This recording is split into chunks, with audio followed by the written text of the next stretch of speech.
তার যা মনে পড়বে এমনি সামান্য পরিচয় দিচ্ছি। আমি কতটুকু জানি, যতটুকু জানি তারও সব হয়তো মনে পড়বে না, যেটুকু মনে পড়ছে বা পড়বে সেইটুকু বলি। যেমন আগে বললাম মুখ্য প্রদাতা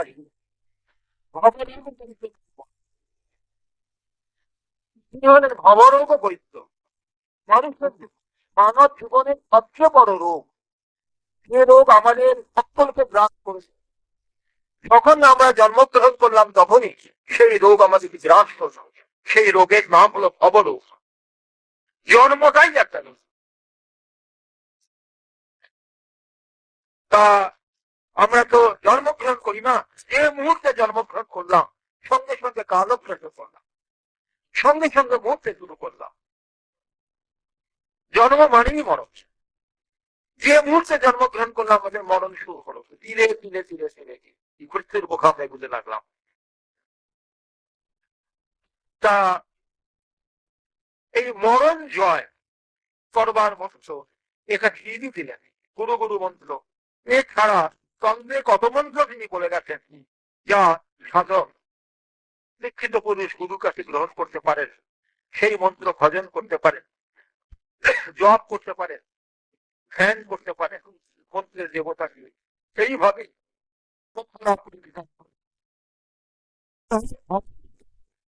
ধৈর্য হলে হতরোগ ছাড়া অন্য যে সমস্ত সাধারণ রোগ আমাদের আছে মানুষের হয়, এই রোগের কত ওষুধের কথা আমরা শুনি।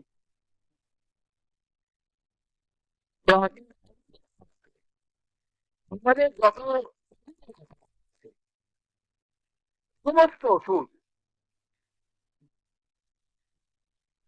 সাধনার সাহায্যে ঋষিরা লাভ করেছিলেন, এবং এই সমস্ত ওষুধ ঋষিরা লাভ করেছিলেন এই শ্রী ভগবান যুগের কাছে।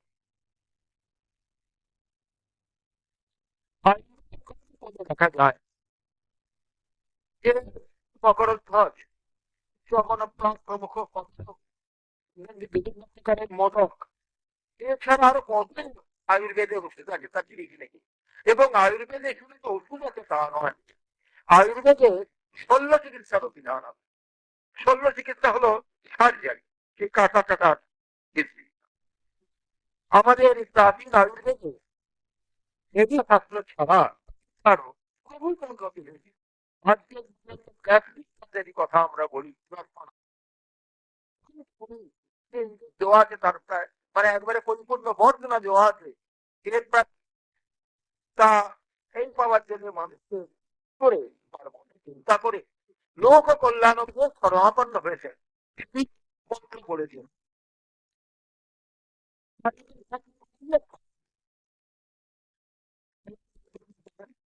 স্বয়ং রবীন্দ্রনাথ এটা প্রবর্তন করি, তাকে গণনাথ সিনহাদের সত্য বই আছে, তাকেই গণনাথ সিংহের অনুকৃতি স্বয়ং মহাদেবের কাছে।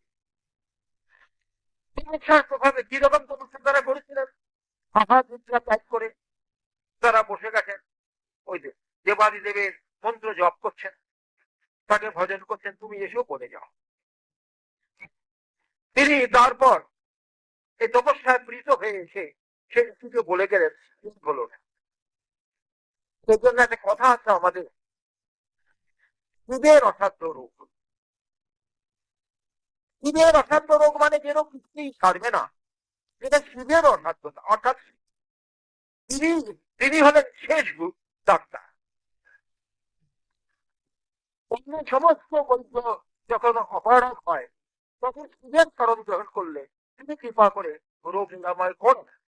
এই যুগেও, এই বর্তমান কলিযুগেও আমরা তার প্রচুর দৃষ্টান্ত দেখি। যেরকম দেখতে পাই রোগে কাতর মানুষ কোন পবিত্র শিবক্ষেত্রে গিয়ে সন্ন্যাস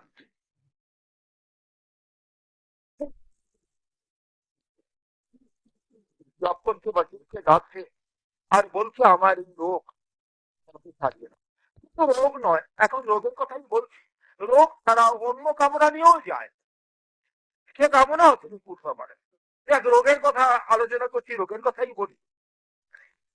একজন ডাক্তার রানীগঞ্জ অঞ্চলে কোনো পরিবারই দেখতাম।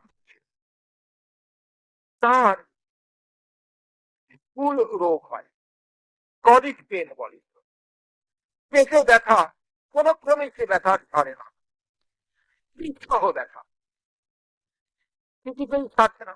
বহু চিকিৎসা করলেন, যত ডাক্তার আছেন তিনি নিজে ডাক্তার, বিধান রায় থেকে আরম্ভ করে কোনো ডাক্তার কেউ বাদ দিলেন না, সকলেই অকৃতকার্য হলেন।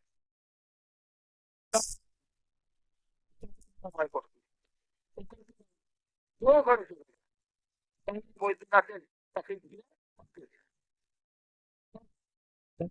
হলো, তিনি ব্যবস্থা করলেন, তিনি সেরে গেলেন। এই ডাক্তারবাবুর নাম ছিল গৌরী বাবু। আমার সঙ্গে তার পরিচয় ছিল, পরিবারের তার কোয়ার্টার ফ্যামিলি। আমার এক দাদা ডাক্তার, তিনি এসব বিশ্বাস করতেন না, তিনি সঙ্গে ছিলেন।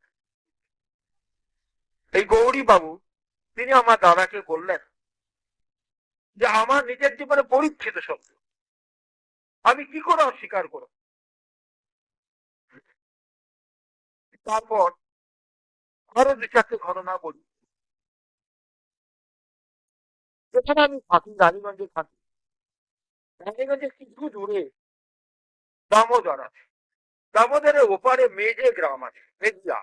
তার পাশে, এটা দক্ষিণ পাশে গুলুই বলে একটি গ্রাম আছে। সেটা সেই গ্রামের এক ব্রাহ্মণ,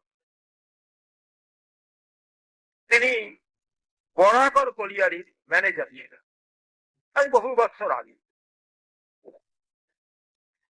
ভদ্রলোক খুব গুরু ভক্ত ছিল।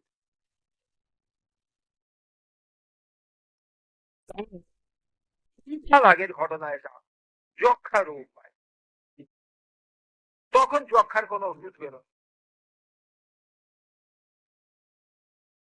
তিনি মৃত্যু নিশ্চিত গেলে শেষ উপায়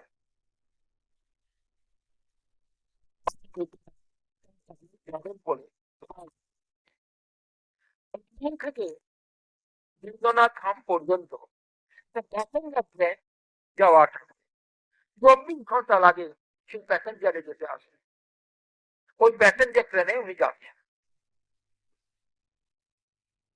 উনি অন্ডালেই চেপেছিলেন। অন্ডাল থেকে সীতারামপুর আসতে না আসতে, অন্ডাল থেকে সীতারামপুর সামান্য পথ, কিন্তু আসতে না আসতে উনি একটা প্যাসেঞ্জার গাড়িতে একটা তুলে আসেন। একটু তন্দ্রা এসেছে, তন্দ্রায় দেখছেন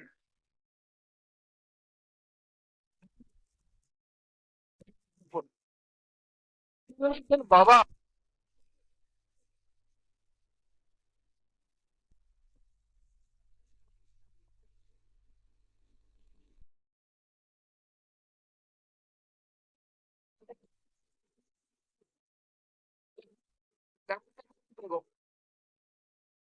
তিনি ওষুধ পাবার পরও যখন ফিরে যাবো, কি বলছে বাবা, বাড়ি থেকে বেরিয়েছি, একবার আয় না, আমার জায়গা দেখে যা। তো তবু একবার দেখে যা। তিনি তখন গেলেন, দর্শন করে চলে এলেন। ওনার কয়েকটা এর ছেলে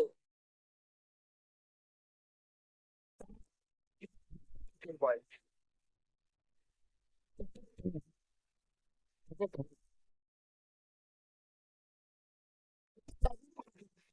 তখন কিছু শপিং করতে ভালো।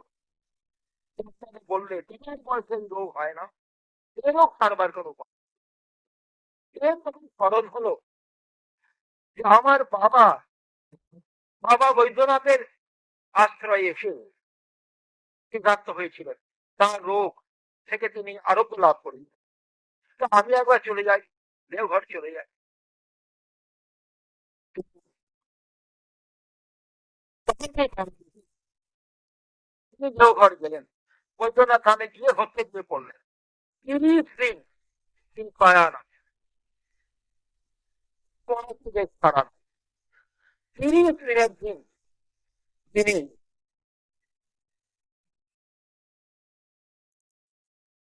চোখ বন্ধ করেছিলেন। হঠাৎ তার কণ্ঠে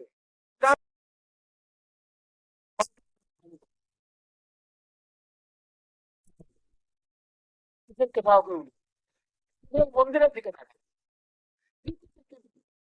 দেখলেন বৈদ্যনাথের যে লিঙ্গ সেখান থেকে কার গুরুদেব আমারও গুরুদেব, কার গুরুদেব ওখান থেকে আবির্ভাব হলেন।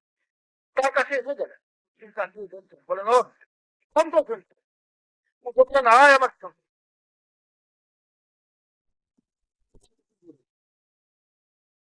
জঙ্গলের মতন যায়, সামনে সামনে দেখছেন তো উনি দেখছেন যে তাকে জঙ্গলের মতন জায়গায় গিয়ে তাকে ব্যবস্থা দিলেন। যে ব্যবস্থা দিলেন তার মধ্যে একটা হচ্ছে পূর্ণ শুদ্ধ আহার, নিরামিষ আহার। তাকে বললেন অশুদ্ধ আহারের ফলে তো রোগ, শুদ্ধ আহার করবি, নিরামিষ আহার করবি, এইরকম চলবে। হ্যাঁ, চল। কিন্তু তিনি সঙ্গে সঙ্গে আসতে মন্দিরের কাছে ঢুকলেন, উনি মন্দিরে ঢুকেছেন। তারপরে তিনি সেদিনটা উনি শুয়ে রইলেন। পরের দিন প্রণাম করে বাড়ি ফিরে এলেন, তার কৃপায় লোক সেরে। তারপর সারবার পর তিনি গুরুদেবের কাছে গেলেন, নিচে নিয়ে গেলেন। তার মন্ত্র 18 বছরের আগে হয়ে গিয়েছিল, স্ত্রীর মন্ত্র হয়, নিয়ে গেলেন। গেছেন কানপুর থেকে 18 মাইল দূরে বিঠুর বলে যায়, যে তার গুরুদেবকে এই কথা তিনি নিবেদন করলেন। তিনি বললেন খবরদার কাউকে বলবি না, এটা প্রকাশ করবে। তিনি তার গুরু ভাই বলে আমাকে বিশ্বাস করে কথা বলেছিল। আমি আজ এটা এই মোটামুটি জনসমাজে প্রকাশ করলাম। তিনি একান্ত ভাবে এটা গোপন রাখতে চান। ঈদের একটু কৃপার কথা বললাম। আমি এর একটা সময় আমি ত্রিপুরায় থাকতাম, ঈদের যখন আমি থাকি বাসায় একটি বয়স্ক একটি মা কিছু কাজ করে দিতাম। আমাদের এই বর্ধমান থেকে তার আদিবাড়ি, নিম্ন বর্ণের মা,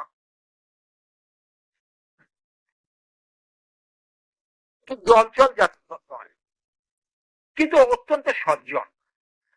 এই মাটি একদিন কাজ করতে সময় মতো আসে, পড়ে গেল, সারা সকালে আসেন, দুপুরে আসেন, পড়ে গেল প্রায় সন্ধ্যের মুখে। এটা ঘুম ছিল, কাজই কোনো ছিল।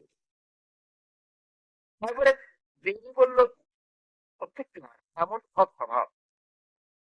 এই মা, আমার মা জিজ্ঞেস করছেন এত দেরি হলো কেন তোমার আজকে, তুমি তো এমন দেরি করো না, ভালো আছো তো? তিনি বলছেন কি বলবো, আজ আমার বিচিত্র অভিজ্ঞতা। তো কি ব্যাপার?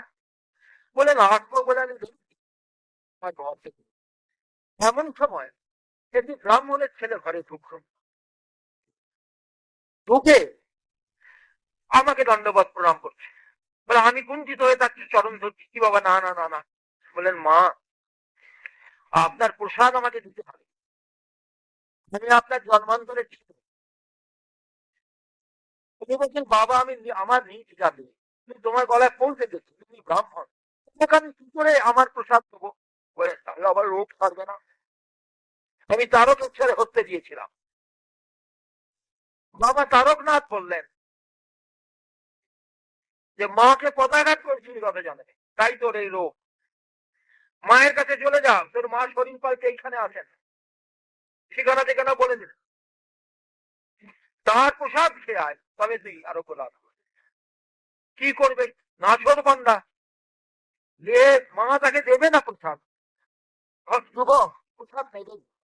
মা তিনি বললেন আমার বাসন কোথায় তাকে দিতে পারলাম না, মাটি হাড়ি আনলাম, তাতে রান্না বান্না হলো, করে তাকে খাওয়ালাম।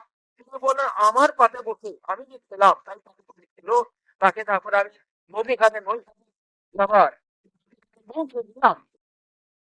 এই একটি ঘটনা বলল।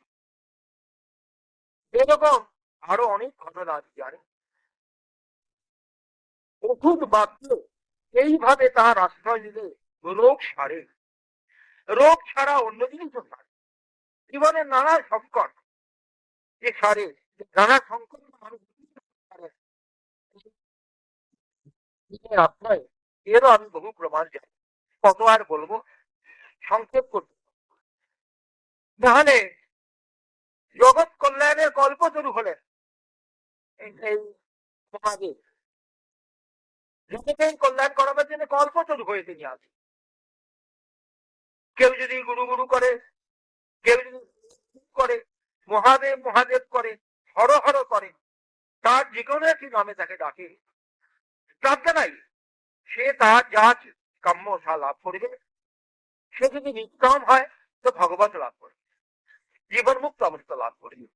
এতে মহাপুরুষগণ বলেন তারা নিঃসংশয়। বিভিন্ন গ্রন্থে বলে গেছেন যে তারা নিঃসংশয়। এই যুগের মহাপুরুষরাও বলছেন, প্রাচীন যুগের ঋষিরাও বলছেন। কত শাস্ত্রে মহিমা আখ্যাত হয়েছে তা বলবো। রহস্য, গীতায়ন, ব্রহ্ম বৈবর্ত পুরাণ, এমনকি শ্রীমদ ভাগবত, শিব পুরাণ,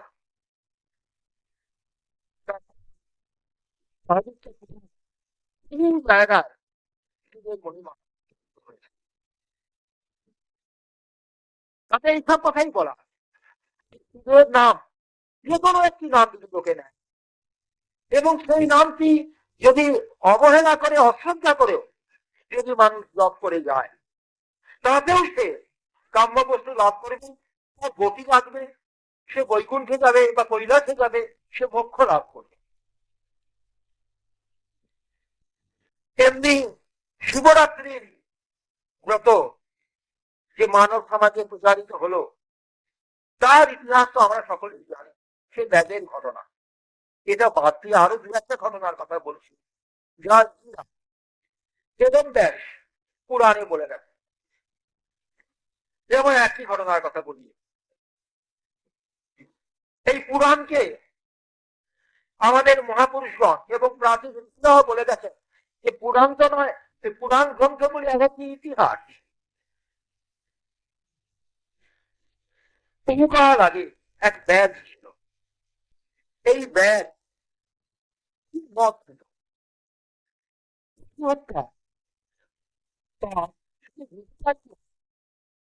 তার জীবনের গোসল ছিল বললেও চলে। তার ব্যসন ছিল, তার জীবনের সবচেয়ে প্রিয় কাজই ছিল পশু হত্যা করে বেড়ানো আর মদ খাওয়া। তার মুখে দুটি কথা সবসময় থাকত, আহর প্রহর। সবসময় সে আহর আর প্রহর এই দুটি কথা বলত। আহর মানে আহরণ করে। আহরণ করে মানে কি? লুট করো, লুট করে নাও, যেমন করে পারো নিয়ে নাও, অর্জন করো, লুটে নাও। আর প্রহর, প্রহর মানে প্রহার করো, মারো।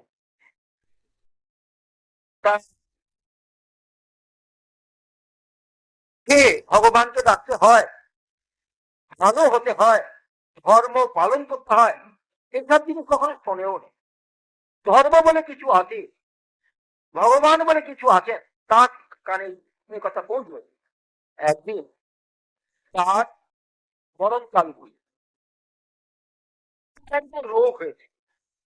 রোগেতে ঘোর বিকার অবস্থা, কোনো জ্ঞান নেই, অচেতন অবস্থায় সে প্রলাপ বকছে। তার মুখ দিয়ে ঠিক মৃত্যুর মুহূর্তে যে কথাটি বেরোলো, সে পুরনো অভ্যাস বসত, সেটা হলো প্রহর। চলে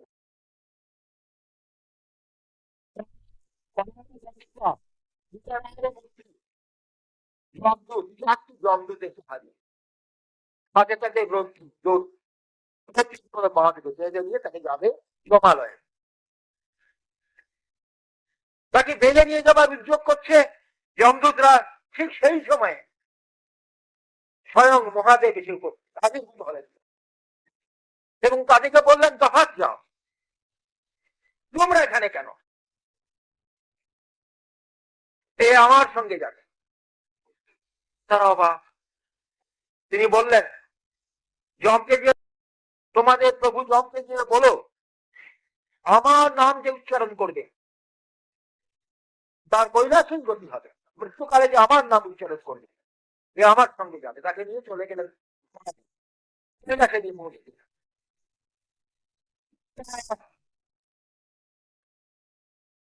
যমকিঙ্কর এই যমদূতরা যমকে জিজ্ঞাসা করলেন, কি ব্যাপার, এ তো প্রহরও করেছে, হলো হলো হলো নয়। তাহলে যম বললেন, দেখো, দেবাদিদেব স্বয়ং কথা বলে দিয়েছেন। তিনি বলেছেন যে যে কোনো ভাবে আমার নাম যদি কেউ করে, তার দ্বারা কি থাকতে হবে, যেমন প্রসঙ্গে, কোন প্রসঙ্গে যদি নাম করে, প্রসঙ্গ কিরকম না, এক জায়গায় কোন, মানে আমি নাম করতে চাই না, নাম করতে বসিনি, নাম করবার ইচ্ছা নেই, কিন্তু লোকে নাম করছে, তাদের সঙ্গে বলে হরি বল দেবার মতন আমিও নাম করে গেলাম, খুব ঠিকভাবে আমিও করি না, সব বলছে হর হর হর হর হর হর মহাদেব, সেও বলে দিল হর হর।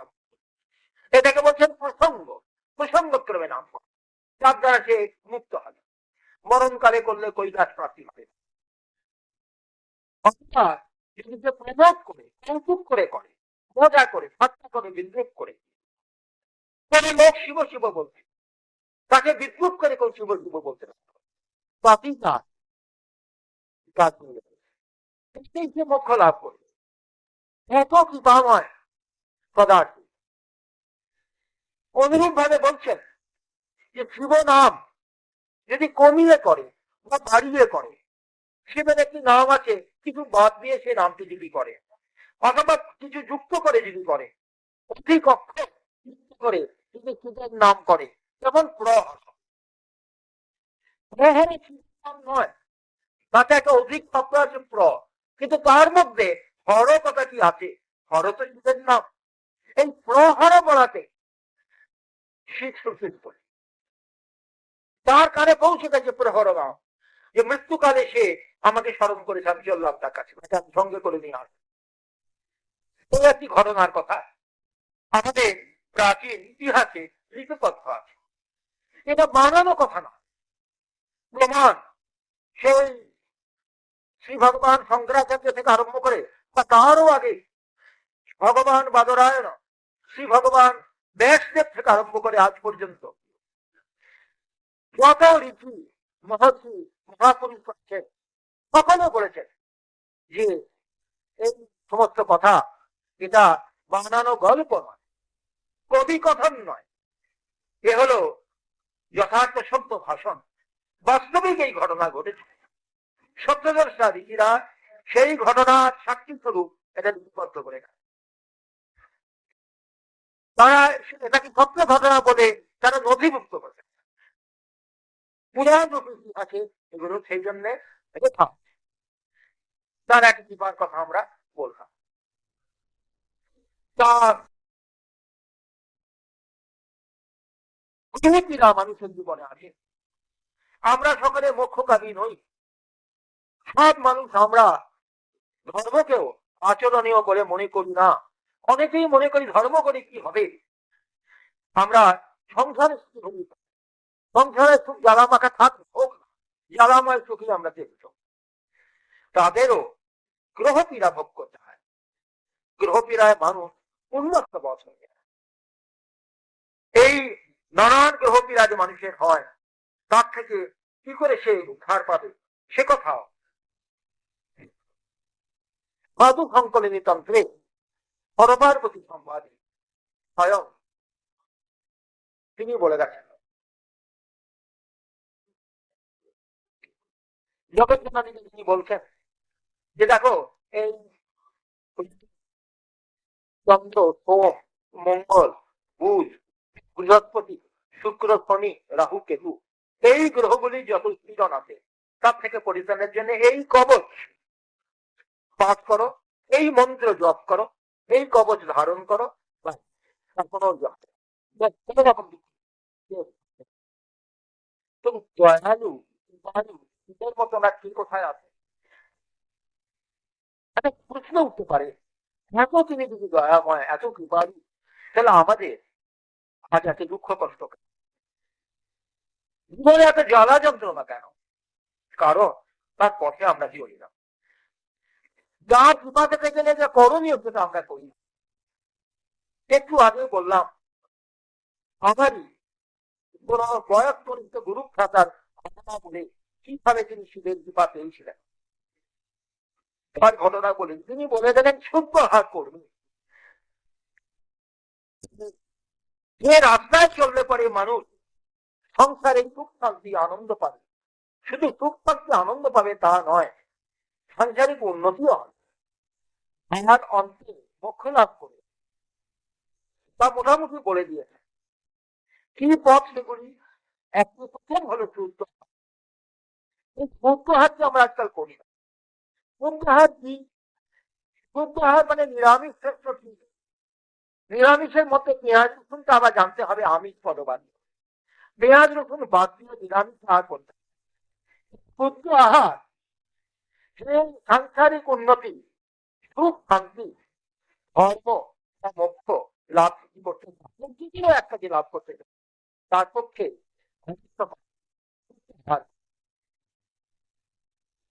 দ্বিতীয় হলো যথাকালীন উপাসনা। সকাল সন্ধ্যা সময় মতো কিছু উপাসনা। কি উপাসনা করবো? বলতো শিবের শিবকেই ডাকো, তাকে ডাকো, অন্য কোনো কিছু করতে হবে না, পুজোও করতে হবে না, তাকে ডাকো, তার স্তব পাঠ করো। কিভাবে? দুটি নাম নাও, কি গুরু গুরু গুরু গুরু, দুটি নাম। তিনি এত দয়ালু, তিনি জানেন যে বহু লোক আছেন তারা শিবে ভক্তি করতে পারবে না। তাদের কারো কাছে মনে হবে হয়তো তারা ধার্মিক, কিন্তু শিবে তাদের অত বেশি ভক্তি আসে না।